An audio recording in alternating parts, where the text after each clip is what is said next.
Welcome to Industry Focus, the podcast that dives into a different sector of the stock market each day. It's Monday, July 29th. I'm your host, Jason Moser, and we've got a lot to get to today on this show as we recap the latest earnings from the big banks.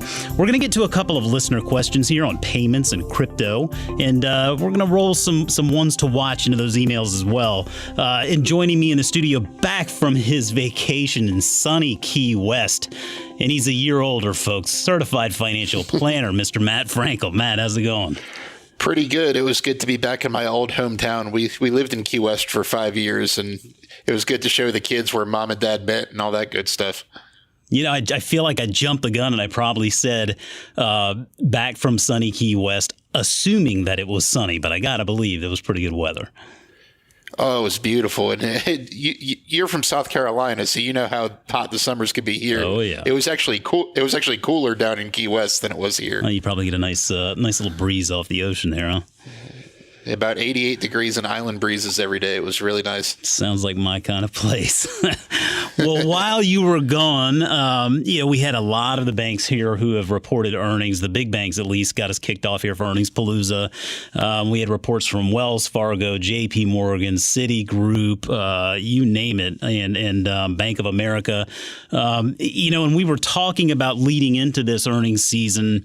A lot of the theme centered really around share buybacks in this, I guess, a little bit more of a challenging environment with lower interest rates. But wanted to get your take on how these big banks are faring thus far. What did you think about their reports? Well, all in all, it was a pretty good quarter. All four of the big banks beat on earnings. Most beat on revenue. Efficiency was great across the board. Returns are doing well. Tax reform had some boost to that, but JP Morgan, for example, ran a 16% return on equity. If you're doing that, you're doing something right. But there were some causes for concern. Loan growth was pretty slow across the boards, which could be a troubling sign that the economy is slowing down a little bit. There's JP Morgan's consumer loan portfolio actually declined. Deposit growth slowed down, and most of all, interest margins are contracting. Now, that's somewhat to be expected because, long-term interest rates have fallen a little bit in anticipation of the Fed lowering rates.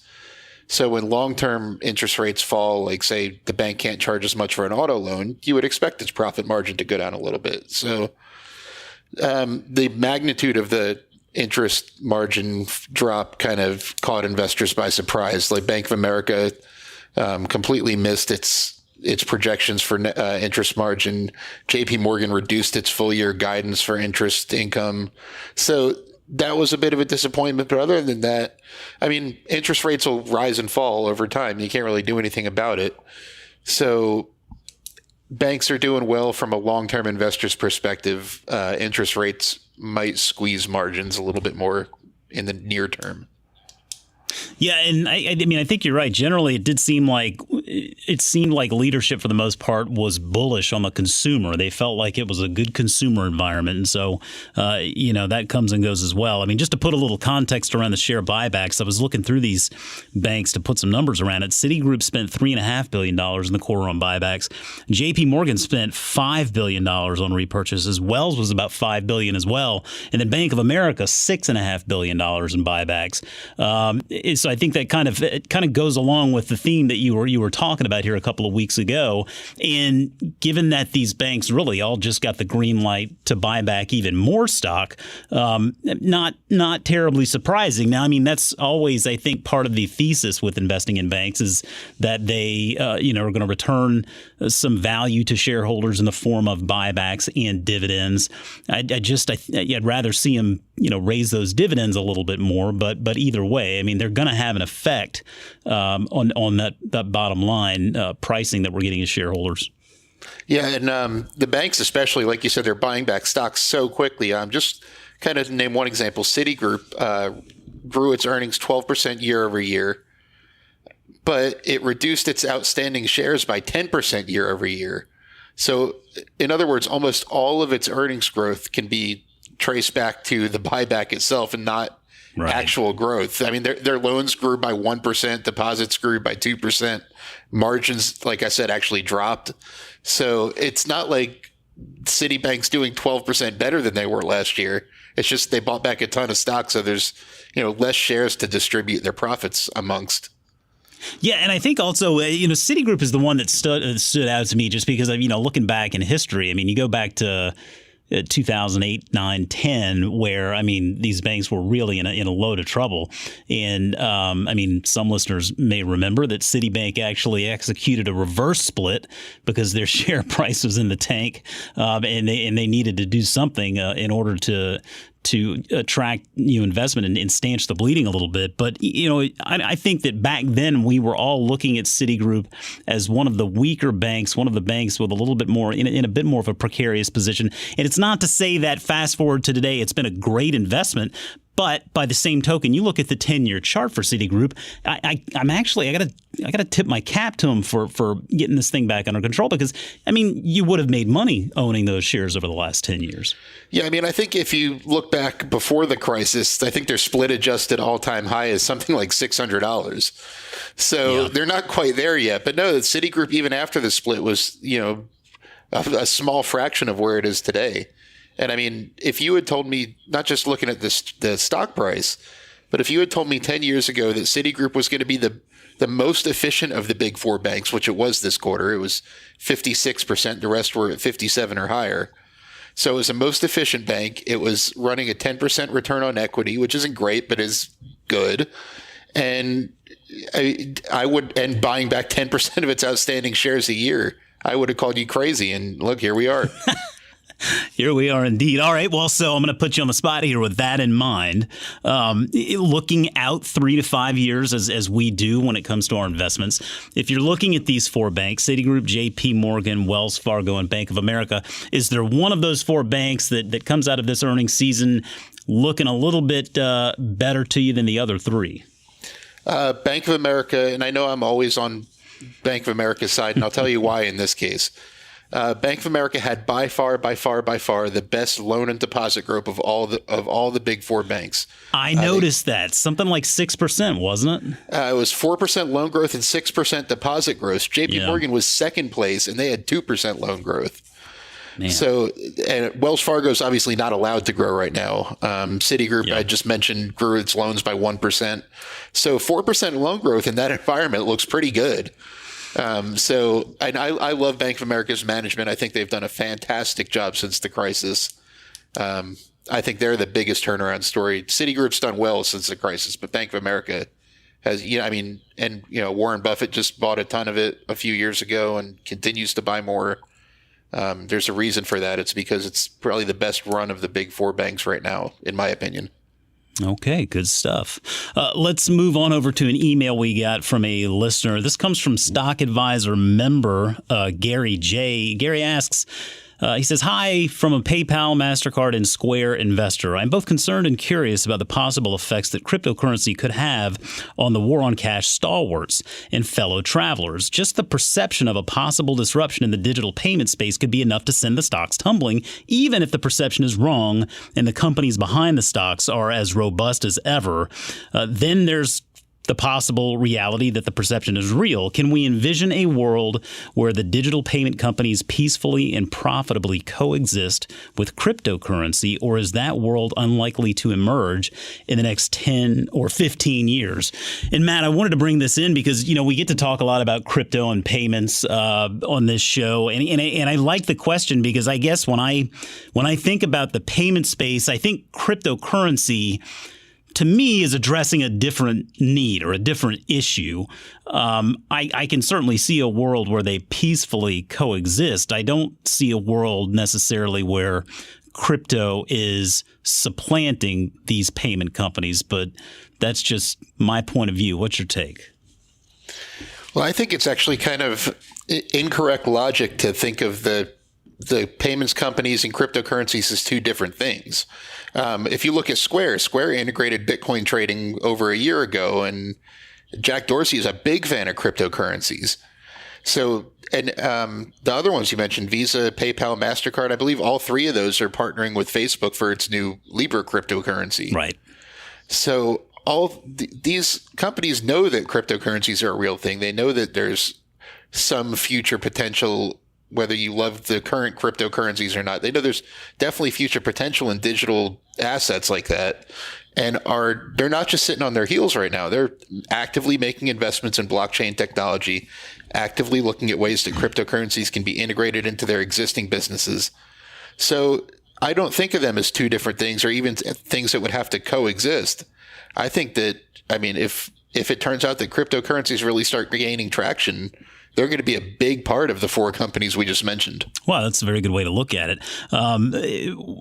To me, I look at crypto and I think when we look at Facebook Libra, for example, and the intentions there, and I think it's really important to note that this is not off the ground yet, and they're under a lot of scrutiny for this. I'm a little bit skeptical that it even really materializes, to be honest with you. But on the flip side, I don't think there's any downside at all for these companies like PayPal and Visa investing. I mean, that's just a nominal investment on their part that if it doesn't pan out, it doesn't pan out. It's not going to affect them at all. I mean, it's just a rounding error. But, I mean, the intentions there with Facebook Libra, at least, are to focus more on the unbanked and underbanked and making the costs of moving money, bringing the costs of moving money down. Now, that all depends on where you're trying to move that money, right? I mean, I think in today's day and age, whether it's Square or PayPal or MasterCard or Visa or any of these other payments companies, the cost for moving money around, that cost is coming down considerably and quickly. But to your point, I mean, it does seem like all of those companies are at least giving cryptocurrency some attention, thinking that it will be a part of our future in some way. Yeah, I especially think it'll have a lot to do with how we process payments internationally. Yeah. I don't know if you saw the story about MoneyGram that's partnering. I think it's Ripple they're partnering with to pretty much process all their overseas transfers because it's so much cheaper and quicker that way. Yeah. So I mean, in that sense, a cryptocurrency could actually be a money saver to those companies. Visa can charge their customers less for international transfers and still make a higher profit margin if the transfer is actually being done with a digital asset as opposed to a traditional method like a wire transfer. Yeah. So, I mean, I guess the bottom line there for Gary, and I think maybe you and I are thinking the same thing here, is that as cryptocurrency evolves and becomes whatever it becomes, I don't necessarily see it as a threat to these companies, these payments companies, as much as I see it as being just another part of a holistic solution. Yeah, I think that's what we're saying. They're not necessarily two separate entities. Cryptocurrencies could actually help the companies. It could be one and the same. Yep. Very good. Okay. So, Gary, I hope that answers your question. I'm not selling my war on cash investments, big guy. And I'm not, too sure that you should worry about yours either. Okay, Matt, we're going to dive into our ones to watch this week, but we're going to do a little something different because we got another email from a listener out there, and it seemed like this fit perfectly into this segment here. The email is from Melissa Brown. And Melissa writes, "Hi, Jason and Matt. I'm a huge fan of the show," and I'm just going to leave it right there, Matt. I'm not going to finish the email because that just made me feel so good in that she's a huge fan of the show. We can just leave it right there, I think, right? No, I'll finish. Okay. I'm a huge fan of the show, and I really appreciate all of the great help you both provide us investors. So I started my own War on Cash basket with Square a while back, and then I added PagSeguro and Stone Corp at the beginning of the year. I was wondering if maybe you could do an international or South American payments podcast. I know one of the industry-focused podcasts talked about Mercado Libre and the move they're making in payments. Unfortunately, I missed out on Mercado Libre, but PagSeguro Digital and StoneCo both also appear to be great high-growth companies in the payment space. I would love to hear your thoughts on those three and any others you're interested in. Thanks, Melissa, for the kind words and for the questions there. And I'll go ahead and get in front of Mercado Libre first because we have talked about that one, I think, a number of times, and we can certainly find some back episodes to really support our ongoing belief in that business and the different ways that it makes money. But we are going to focus here on PagSeguro and StoneCo for you. And Matt, I'm going to kick it over to you first. Talk a little bit about StoneCo and what your thoughts on this investment idea are. Yeah, StoneCo is definitely one to watch over the next few years. You might have heard us mention it on the show before. Late in 2018, Warren Buffett, or more specifically, Berkshire Hathaway, bought an 11% stake in the company. It was really one of the other stock pickers, not Buffett, who did it. But we mentioned it in that context. It's a Brazilian fintech company that does payment processing. Like they provide point of sale terminals to businesses, things like that. It is just growing like a weed. Revenue was up 86% over the past year. Payment volume up 60%. The margins are improving, which they call the take rate. That's the the percentage of the transactions that they actually pocket, and it's profitable. Unlike some of these, foreign fintech companies that you're seeing, they actually had pretty good earnings this past quarter. So this is definitely one to watch going forward. Not just because it's a Buffett stock, but that should definitely make you take a look and ask why it was good enough for Berkshire. They're not known for, betting on fintech companies. They're known for investing in things that they see real potential in. So I think this is definitely one to watch over the next several years. Okay, good stuff there. And Melissa, I took PagSeguro for you. That ticker is PAGS. PAGS is a payment company for micro merchants and small and medium-sized businesses, primarily in Brazil. And so I looked through this business, and I came up with three things that I like. Perhaps one thing you want to keep an eye on. But first thing I like, they're profitable and growing. At the end of 2018, they were growing revenue at a compound annual rate of a little better than 80%. And it's a big company, a $15.5 billion market cap with a strong balance sheet, close to $650 million in cash and no debt.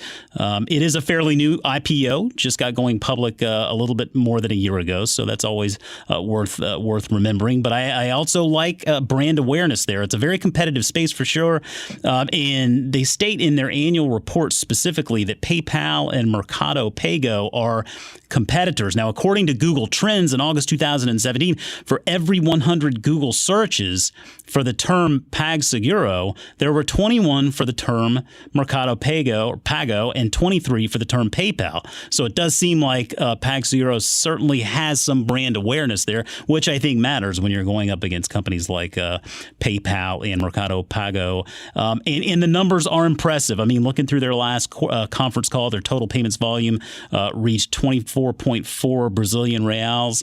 Let me see here. They ended the quarter with 4.4 million active merchants, adding 1.3 million new clients year over year. So I mean, there's a lot of encouraging data there that tells us the company is growing. We know they're pursuing a big market opportunity in the payment space. I think, one thing for investors to keep in mind, it is a bit of a convoluted organizational structure. The entity UOL, or Universo Online, owns 94% of the voting power of the company. And it's not even really to necessarily say that's a bad thing. UOL has a lot of resources at its disposal. But the bottom line is, this is a Brazilian company with an involved ownership structure, and sometimes they can make it difficult to connect the dots when it comes to decision making and strategy. So all in all, I mean, I think this is a compelling idea. I think it's one where a little bit of exposure can probably go a long way. So you want to make sure you position size this one appropriately, right, Matt? Yeah, I would echo that for StoneCo as well. Berkshire, I mentioned, they put about $300 million, which is, like for me and you putting 0.2% of our portfolio into it. Yeah. So, invest accordingly. I mentioned it was a profitable company, but that's not to say it's not a high risk play. So just invest accordingly. All right. Very good, Melissa. I hope that helps. Matt, we're going to wrap it up here. Before we go, I did want to let people know to tune in next week because Matt's got a fun interview here in the pipeline for us. We can't talk about it much further than that right now, but just keep an eye out there for next Monday's episode of Industry Focused Financials. And you're going to get to hear Mr. Frankel talking with an executive at a company that we've covered here before on the show. Matt, anything else you want to add? No, my lips are sealed on that one. I was sworn to secrecy. Yep, I hear you. Well, we'll leave it at that. Matt, thanks so much for joining us this week. Good talking to you again. Always good. Always good to be here. As always, people on the program may have interest in the stocks they talk about, and the Motley Fool may have formal recommendations for or against, so don't buy or sell stocks based solely on what you hear. Today's show is produced by Dan Boyd. For Matt Frankel, I'm Jason Moser. Thanks for listening, and we'll see you next week.